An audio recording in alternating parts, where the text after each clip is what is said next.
Welcome everybody to episode 21 of Black, Brown, Yellow, White. And today I am very, very happy to have you with me, Melodie Zhao. Hello. And let's get right into it. First, maybe for our viewers, that they get an idea of who you are in case they don't already know you. How did you arrive at this place and moment in time? Can you tell us a bit about your career? With pleasure. How I arrived here, I'm not sure it has necessarily something to do with my career, Yeah. but I had, I believe, like a particular life because I started very early actually to have a career as a child prodigy in piano. I started the piano when I was 2.5. That's like something I found very early on because of my cousin who was playing at that time. Yeah. He was 8 years old and super good, and I was like, so I started, and I had the right family setting to do that. Yeah. I was born in Switzerland, in the French part of Switzerland, in Gruyère, more exactly. That's where the cheese, very famous Gruyère cheese, comes from. And I grew up between Beijing in China with my grandparents and Switzerland, where my parents were, because my grandparents just retired, and they were both educators, so I enjoyed that a lot. Then after discovering the piano so early, I never stopped, and I was like very, very obsessed with piano. And music, actually, with music for my whole childhood. So like I remember stuff from the age of that age, actually. I remember everything. And I think this, rather than my career, has shaped my relationship to life and led me here. So then fast forward, I started to, I was good, but I was even very good at piano, but not like crazy child prodigy, like we can see. I'm happy that I wasn't that early, like at that level, because it's, it can be painful. So I became super good after the age of like 12, 13. At 13, I recorded the integral, like all the etudes, the complete etudes of Chopin. And I'm the youngest to do that. So I broke a world record for this. And then also at the age of 13, I started to study at the Geneva Music University. So I started my bachelor at 13 and obtained my master's degree at 16. So I was one of the youngest to do that in the state of Geneva. And a bit fast forwards, like I was playing a lot during my whole teenage time. There was not much else than piano at that time. I was homeschooled as well. We are going to talk about like darker stuff after, as I understood. And then I also broke another world record when I was 19 by recording all the Beethoven sonatas at 19, which is like the youngest age. Which I'm not identified with. I don't identify myself with what I'm telling you now. It's stuff that I did. I'm happy. I'm kind of neutral about doing it. I'm very happy musically, artistically, that I feel actually honored that I got so early in touch with like such great music. It's a gift, I think, to be able to play it. That's amazing. And then around the age of 20, I moved to Berlin. And there a whole new chapter of my life started. And I just turned 30, so like the whole 20s, different chapter. I continued to do what I do, but I started to go into completely different directions without losing the classical at all. Like I've been developing a lot of my classical career as well. But I started to question everything, to question the meaning of what I'm doing, even as a classical musician. By playing stuff that other people can play very well, but and also by giving it my own soul, but still like there's a dimension for me that I was searching for, that I'm slowly but surely, I think, finding as we speak. And and also in my 20s I got more open to all other genres of music and multidisciplinary projects, which I was already very interested in my teens, because I was always super curious. So I started to study also composition when I was 15, and conducting as well. Something I'm returning to. Yes, and in my 20s, electronic music entered my life as well. Like also the production part of of music, the behind the scenes, and how like I started to ask myself questions that were kind of like automatic for me before. I arrived at the perform and I started to be interested in what lays after, like above performance. Yeah. And also what I can create for me to feel a meaning, a deep meaning and connection with this life and with other people. Because at the end of the day, I understood that life is about feeling connection. The life of an artist, it's about communicating. Yeah. With what? It can be with nature if you want, but it's about this communication and this feeling of wholeness and communion with your audience, with people, with the tree, with the air, if you want. So that's what it's about, and that's long story short, long story long. Yeah. Where I got here.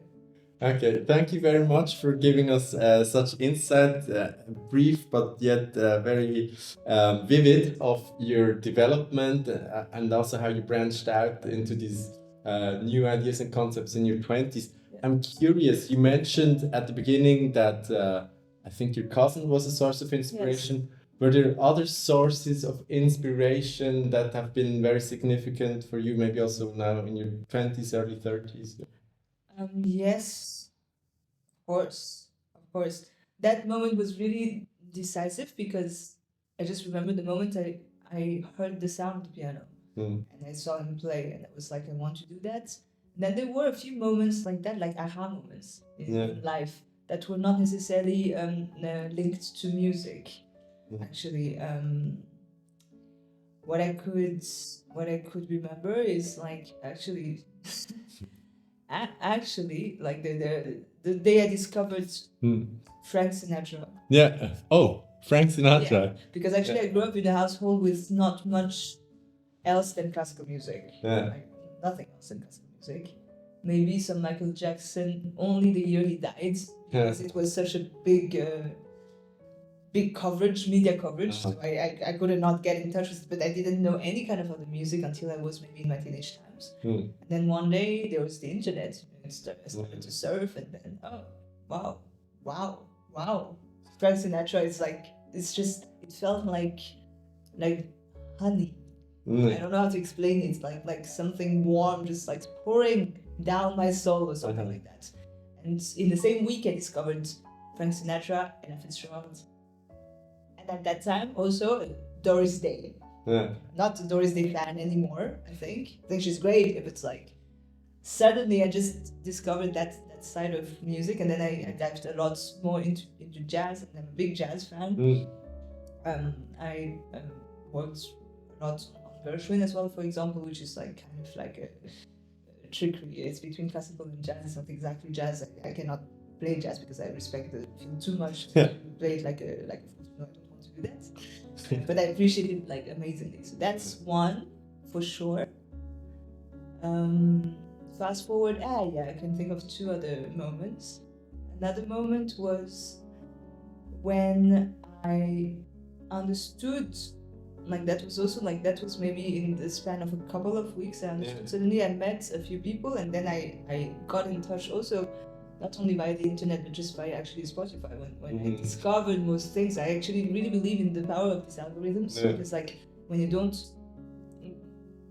if you don't try to limit yourself, then you have so much possibilities to get in touch with ideas and sounds and forms of expressions that you wouldn't have even thought, or you could only get in touch with by buying a ticket, going somewhere. And life has totally changed for the artist, and I'm taking advantage of that from a creative point of view for sure. And so that moment that I'm talking about, it's maybe I was roughly maybe 24, 25. That correlates with the moment my grandfather died. So my grandfather, with whom I was living in China, he taught me music. He was a trumpet player, a conductor, and I saw him also as my closest person to this day. And his death was the first very close death for me in my life. And until now, I think it's a whole life process to understand to understand connection and separation and attachment and these kind of things, especially when it comes from that kind of age and that kind of primal attachments. But during that time, I started to understand a lot, like that I don't have to make music in a certain way. Yeah. I started to detach for the first time from self-judgment, and it's a process. Yeah, I'm still slowly but surely detaching, but what I'm creating now is drastically different from what I was creating in those days. Also in relation to self-identity, because I think that I learned a story about myself. We all do, probably, to a certain extent. Yeah. And especially if you, in your childhood, you got some kind of visibility, like I got some, also this, it was not huge, but it was still some media coverage introducing some kid, and you have to tell the story, although you have no clue what's your story. Yeah. Actually, you tell the story that you think via other people, you think it should be your story. And actually what's sad is that I see now most adults do that our whole lives, because you don't think you're entitled to your own story. Yeah. And it's so sad. You think that the only action you can take is reaction. At least I felt like that, and I see that in other people. And it became since that moment, since the age of really right before my 25th birthday, that week, that time, it became one of my messages to really discover myself through also self-work that is not necessarily nice, not necessarily comfortable. Yeah. Getting out of my comfort zone emotionally, which is, I think, the core of our development as a human being, even more as an artist, because we work on emotions, and they're everything. They tell you who you are, they tell you what you're here to do. And I included that, and I feel like my life has started in a way, in a different way, because like my life was there, and I was kind of like running behind shoulds and responsibilities I felt I had regarding the people who supported me, regarding my audience, regarding my talents, all of that stuff that you put in your head, people put in your head for good. They mean well, but like it doesn't give you a right meaning or direction about necessarily who you are and what you're here to do. So life is starting. Thank you so much for this illuminating look onto your story of lost journey of self-discovery and now love that has come exploded into your life. Now we have an almost jarring jump to the topic, to these main topics of the series.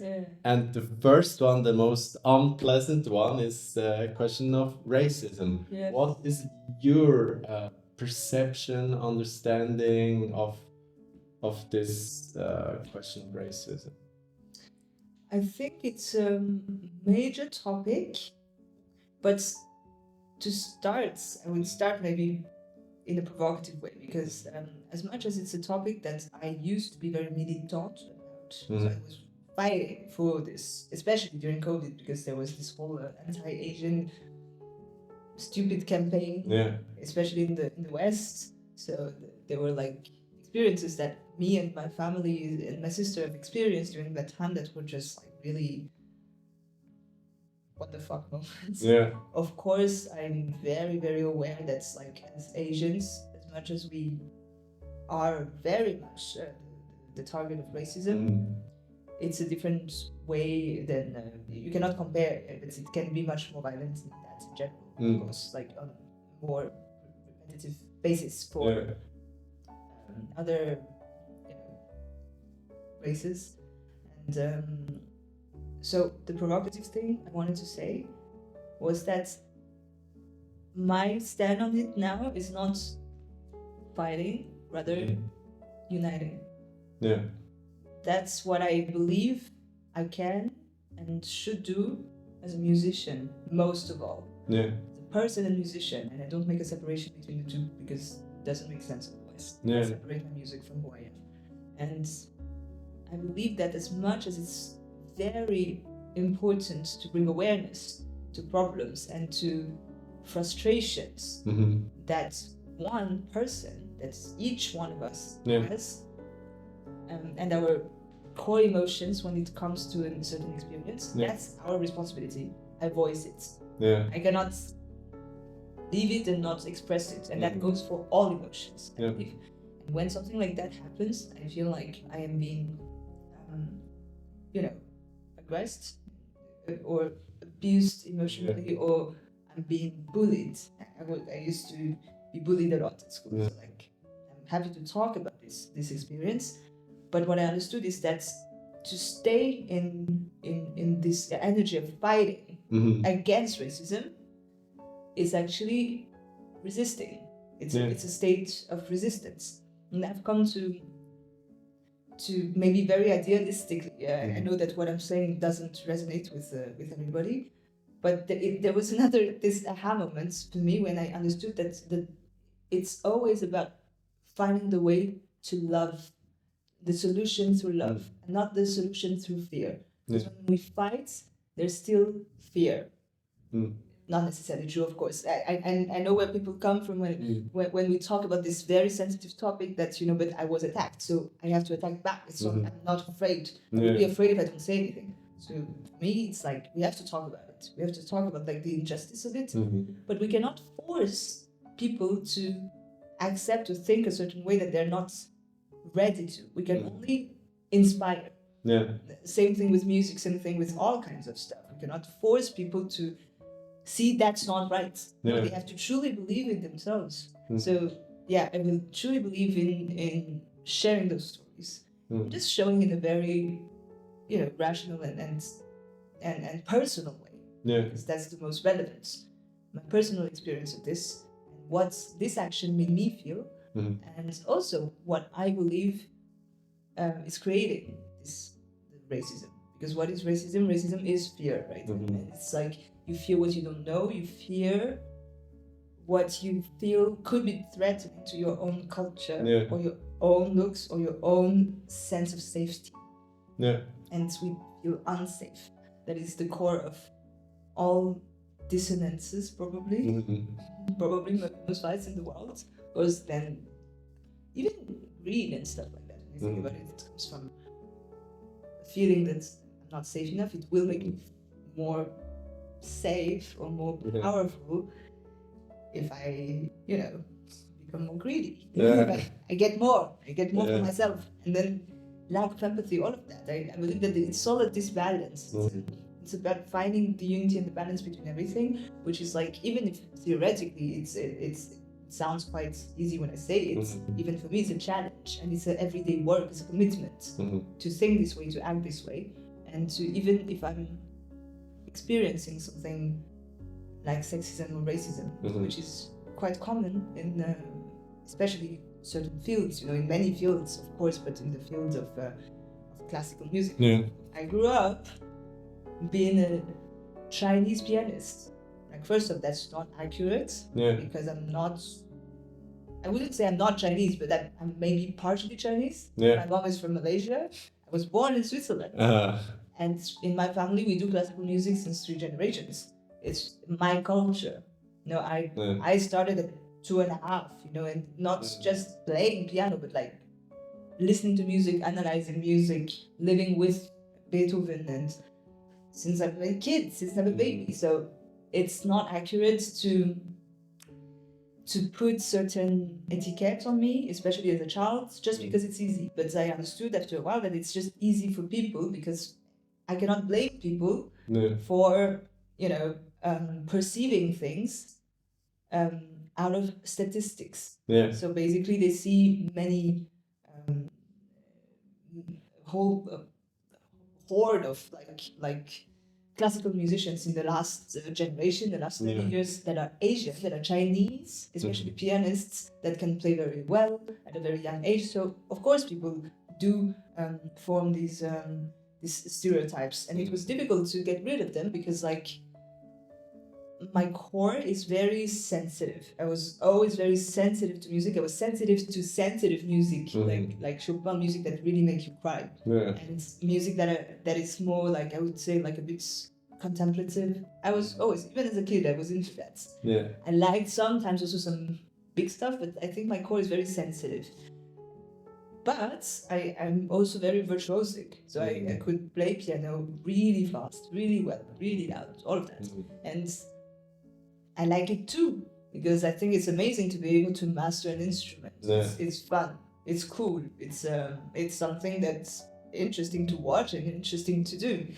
And it has nothing to do with just performance or not, but it was easier when I was way younger. This is no longer relevant for me, a relevant problem, but I used to be the target of like critics easily attacking me as a kid, even just because they hated the way it was done. And I understand it, because like maybe they thought, you know, maybe my parents are behind it and they're like pushing, which is, of course, people can think like that, and it was maybe partially true. You know, my parents were behind it, especially my dad. But like at the end of the day, it's not me. And I had to dissociate from that, from these attacks. That it only gives me an information about that person and not about me. And the task of a lifetime is to always come back to your center. I know who I am. I know what I'm here to say and do. Yeah. And I find this confidence. And it's so not easy. I mean, I feel like I've been doing that since probably forever, but very consciously since I'm 18. Since I felt like, because when I had a career as a teenager, the idea of no longer being a teen, like 20, not 20 anymore, that was scary. And it just imagine for me, like some kind of life was over at the age of 20, which is so sad when I think about it now. Like I think about this in terms of, because I'm you know, you're an educator, so and you also have kids, so you have kids, so you probably can resonate with this. But like I'm thinking a lot about the next generation and my future kids and how I want them to experience this world and no longer carry on my traumas, generational traumas, and that I'm not blaming on anybody, because like there's no blame to be had. Just things are as they are because they should be this way. Always. So like what people are saying about you, it's all things that I believe are here to bring to your consciousness what is more true for you. And that's the way that I approach all kinds of trauma, including bullying. So I was at school, so I lived between China and Switzerland, right? So when I was in China, when I was in Beijing with my grandparents, we used to like spend basically half of the year there and half of the year in Switzerland. Until I had to go to school, right? And at that age, we had to choose like whether I come back to Switzerland or stay a bit longer in China. And we decided for many reasons that I would stay in China, but start at the French school there. Because I'm Swiss, right? So I have to do my education in one of the national languages. And when I started there, I was lost because I did already a lot of piano. I was practicing a lot. So I didn't really have like social interactions with people. So I came up as quite autistic. And I couldn't speak the language well, because my French was... It was a mix of English and Chinese, like Chinese mostly, and then a bit of English, and then no English anymore. And English came back into my life in my 20s. So it was a big mess. But then, you know, at this age, you just learn very fast. So, like, I went to school 3 months later, I was my French was fluent. So of course, it became my best language, my first language. That's the language that I write in, that the most resonating with.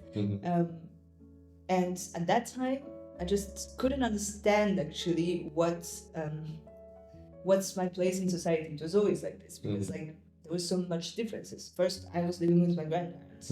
Other kids were always their parents. Why? And they would ask me that because they're kids, right? No. And I just couldn't tell. I said, yeah, I had reasons, but I didn't feel those reasons. There are reasons that, you know, people told me, my family told me.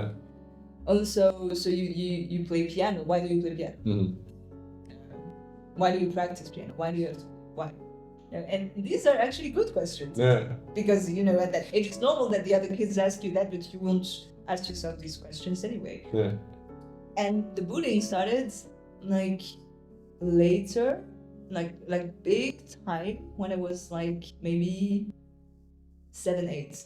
Like every time after a few months in a new class, because every year my class changed. And then later, like at the age of 9, I came back to Switzerland. So I went to a private school first in Geneva and then to a public school in Coppet. That was horrible. That was the worst year of my life. I was so lost. Yeah. And the kids there, and Was this some Swiss village? Kobe. Is it some Swiss village? Sorry, it's actually I forget. Yeah. Everybody knows Kobe over there, but not here. It's very small. So Kobe is maybe like 20 kilometers from Geneva, and it's also by the lake. Yeah. When you take the train, it's the first stop in the Canton de Vaud after Geneva. So it's a beautiful place. It's a small place, but the school was just like, I don't know why. At least maybe I was unlucky, but it was like toxic, and the whole school was bullying me, and it was very, very confusing because I didn't understand what was really wrong about me, but I felt like something was wrong with me. And at that time, I didn't get support from my family because also they were in a situation, so life goes like that, and there was some neglect during those years for sure, and it was very difficult for me to understand that still, even though the whole school and at that age was against me, still it didn't mean that I was faulty, that I had a problem. And that's something I'm consciously telling myself since a few years to change. And I feel the transformation within me. Yeah. So this is why, I stopped fighting it. I used to fight it. I used to hate people. For example, I used to hate or be afraid of. Yeah. Hate and afraid of, it's quite similar. It's close. Yeah. Little girls. Huh? Because it was always starting with girls. Oh. Some mean girls would start to plot something. And I would see them literally plotting something together and then look at me like this. And then after 2-3 days, everybody stopped talking to me. Or they would all decide to do something really mean to me. And I never understood why. Yeah. So I just attached for a long, long while. I couldn't even have friends, female friends. And actually, since 2-3 years, that has changed. What, 3-4 years? Yeah. I have now a best friend who's a girl. I also got way more closer with my sister. I have one sister, a little sister, that's her name. Also an artist, also living in Berlin. Who actually you could maybe talk to her about this racist because she has a lot of knowledge about this and she has her mind about this. It's very interesting. She does very interesting things. She's a filmmaker as well. And I couldn't even connect with the girl because of that wound, right? Because the whole time it was like I saw a girl and I just reacted in the same way because I internalized the experience as something that I created. And in a way that's where I understood something, that I really create my own identity. I create my reality in the way that I perceive it. Meaning that if I stay attached or I accept into my identity, my reality, the fact that I am bullyable. And when a girl gets near me will bully me and that something bad will happen just because. Because I didn't understand then, I will never understand, then that's going to stay like that. The moment I shifted this belief and I started to just try one step at a time to see what it's like to let my guard down and to maybe come from a perspective of love rather than fear, everything started to change. And I really started to build connections, and it's not an easy process, it's not a natural process, especially when you come from trauma. You have to bring it to your consciousness, and it's painful. It's painful, it's scary, but it's meaningful. AF. Really. So that's that. And so much so that not only I have girlfriends now, not girlfriends, but female friends now, very, very close, but also little girls love me. That's new. Lovely. That's really new. That's something I discovered since COVID, 4-5 years as well, at the same time.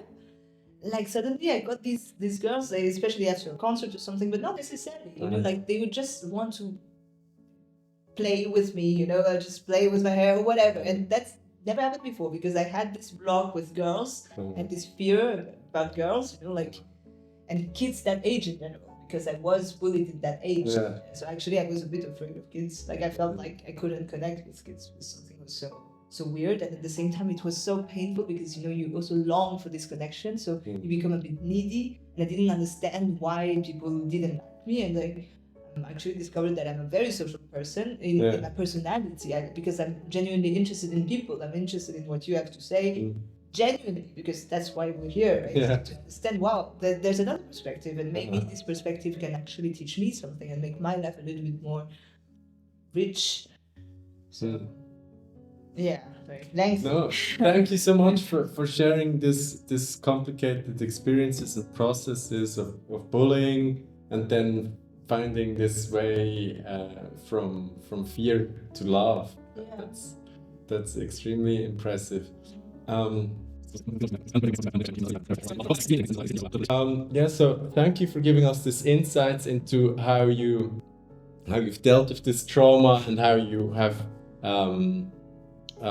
worked with your identity, this shift from fear and aggression to kind of to love and approaching others.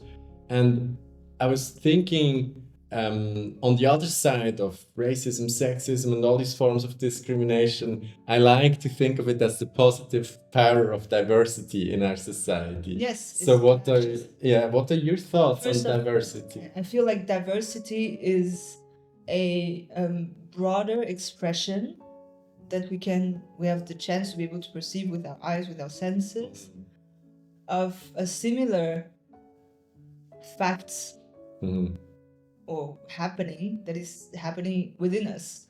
And diversity is nothing. I believe that we are truly all one, all connected, because and it's not only a belief, it's a knowing for me, especially when I'm playing and connecting with vibrations. Yeah.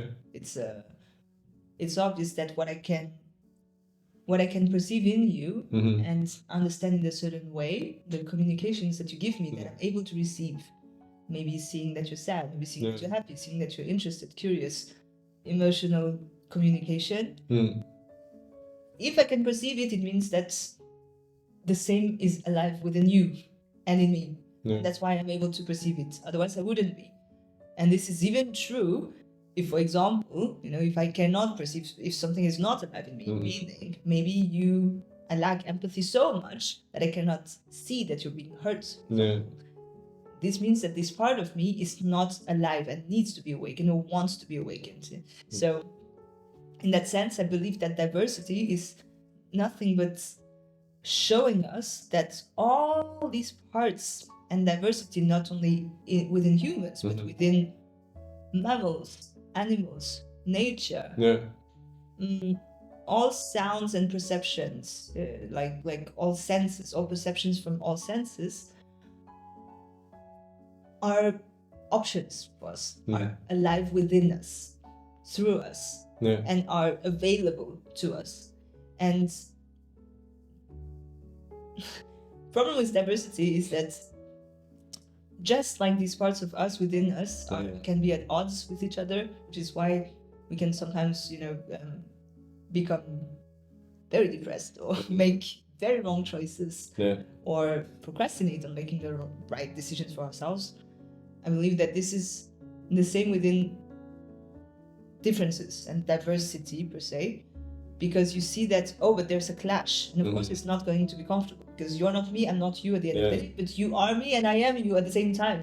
So it's about finding this unity back by respecting everybody and everything as it is, this table as it is, this tree as it is. We have usually no problem with trees. Well, not the case for everybody. A problem with certain plants. But imagine that we don't. Then you can really see the other person. We talk about people here mostly. We can see the other person with curiosity and the way that we would like to be treated. And I think that's this statement that I really love: treat others the way you want to be treated. This is so true, but it englobes something a little bit deeper than the simple understanding that it's about comfort. It's about maybe giving you food or needs. Yes, needs are very important, and that's a big part of it. To treat people, to give people what you think you would need, you would give to people, and make sure that they have this as well. I think it goes deeper in the sense that your relationship to that person and what it awakens in you. So if you're annoyed by someone, for example, I believe that this is an indicator of how you are relating to that part that's awakening inside yourself. Very easily. So when you see someone who looks different than you, and maybe who's more calm than you, or maybe who's like more smart than you, or more like, I don't know, a bookworm, or whatever reason you can have to not like someone. Dislike is the first thing. You don't like it, and then it can escalate, to hate, to aggression, or stuff like that. You have to ask yourself, what about this is so difficult for me to take in, to accept? Why can I not accept it? Because what's within this person is awakening me, because I can see it, reacting to it. Of course, it doesn't mean that we all should stay together. We're not supposed to all spend time with each other if it's not your path. Like people who clash should not live together. People who really have very, very, very different opinions about things, and different tastes, different, I don't know, like nothing to talk about, should not be friends, because you don't have to. But it doesn't mean that I don't love the person who's not my friend. I still love this person as a, as a fellow person who's alive.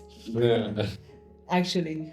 Because the only difference that I actually see, the only separation that I actually truly perceive, is to be or not to be. Everything that is, everything that is not. And that goes even beyond the idea of death in the physical form, because we know that after death the energy goes somewhere, like we know it scientifically. So in that sense, we're just here to be. Literally just here to be. So let people be, let yourself be, and let these parts of yourself express themselves. And it's, of course, it's a learning for all of humanity, I believe, and we're a very, very young species as well. I think that's something that we tend to forget a lot because of the ego. We think that, oh my God, we. You're here since what? A few thousand years. It's crazy. The Earth has been here for billions of years. And just because, like, we figured some things out, we think that we understood. We don't understand shit to squat. Nothing.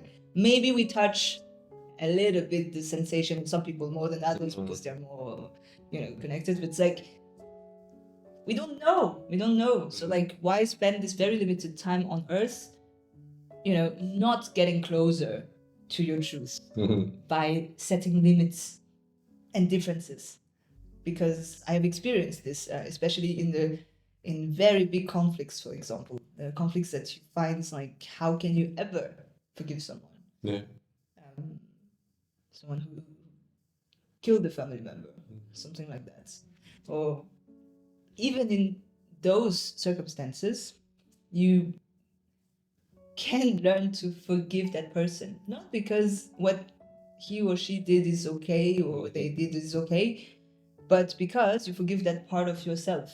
And then you find peace, and then you find that actually there is something that you release into the world that is automatically contrary to the energy of hate or fear, but not because you fought it, but because you just put more love out.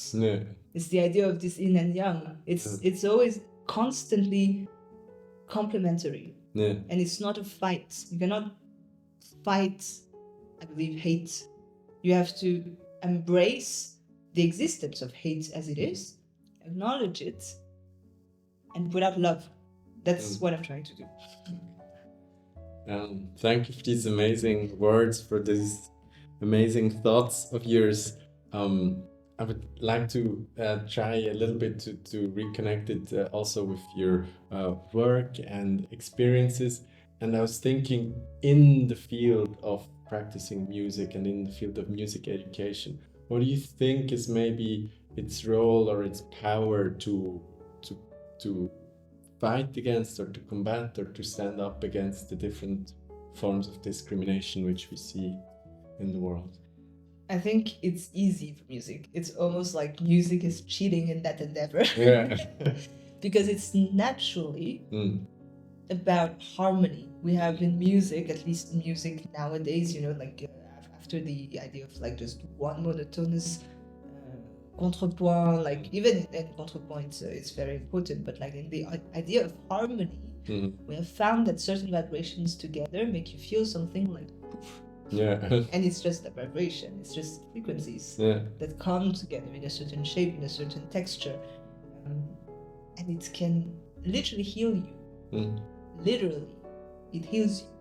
And for me, I don't even ask myself the question of what's the place of music, because like music for me, it's like the antidote to bring people together in the terms of an experience as well, of a concert. Like you can experience music. Now that I also have this, I don't know if I talked about it, but working on a pop project of mine, where I'm developing my alter ego called the Empress. M. It's roughly inspired by the tarot cards. So it has like a deeper meaning, all of that. Only talking about love, because I think only love is relevant to talk about. All the rest is just blah. But so when I work on these love songs and on my voice, the idea of like communicating to someone directly, this is music. So it's the most, you make music with your body when you have the chance to have your voice as a sense that you can use. And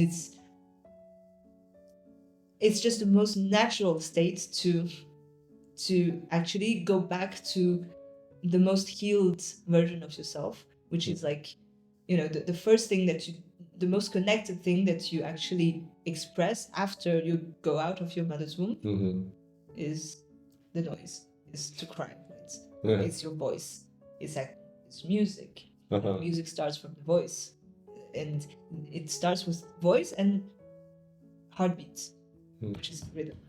The rhythm is very connected to the idea of, same thing also, like frequencies and also vibrations. So for me, it's not even it's just the most natural thing. Go to music to heal and to find yourself again. So yeah, that's my endeavor, and that's where I naturally go to when I do music, when I play music from other composers as well. And I feel like when it's connected, why is there like just good music, and it doesn't matter when it was done, even like hundreds of years ago, because there was a chord that was always connected, and that's where you have actually the proof that these experiences are deeply emotional, and these emotions were very similar. But maybe triggered by different settings, and nowadays, of course, the world is changing with the fast pace, but still, actually, we didn't evolve so much as fast as the computers. We didn't at all. So it's the same feelings, and it's the same core that we try to go back to through these vibrations. Thanks again very much for putting it so clearly. Just as you were talking about this, in my mind popped the expression. I don't want to be cynical, but into my mind popped the expression "good vibes only," good vibrations only. And some people would say, it's a bit difficult. It can be a bit toxic, this idea of good vibes only. But now you have I think, very different approach to it. You mean pop music? Yeah, this idea that some people say good vibrations only, in the sense of, that there's no good vibration. There's only the right vibration. The right vibration meaning the most authentic one for you. That's a funny thing, because when I think about music, actually, I think that since I'm a kid, I realized that I observed that some people can be fake. And I wouldn't understand everything yet because I didn't have so much social experience. But I could always tell the person's personality when they start to play or to sing or do music. Because you cannot hide. You cannot hide who you are when when you're using music as a vessel. Probably also in other of course, like you have your style even as a dancer or as an actor, all of that. So, especially in music, there's something where you just can't hide. You can try. No, I'm actually confident, and then it doesn't work. It just won't work. So you cannot hide behind anything. You strip down to your authentic self. So the idea of good vibration for me, sorry for the term, but it's bullshit. There's no just good vibrations. because it's like saying that there's no polarity. There is. There's north and there's south. There's black and there's white. There is pain and suffering and separation, and there is wholeness and hope and happiness.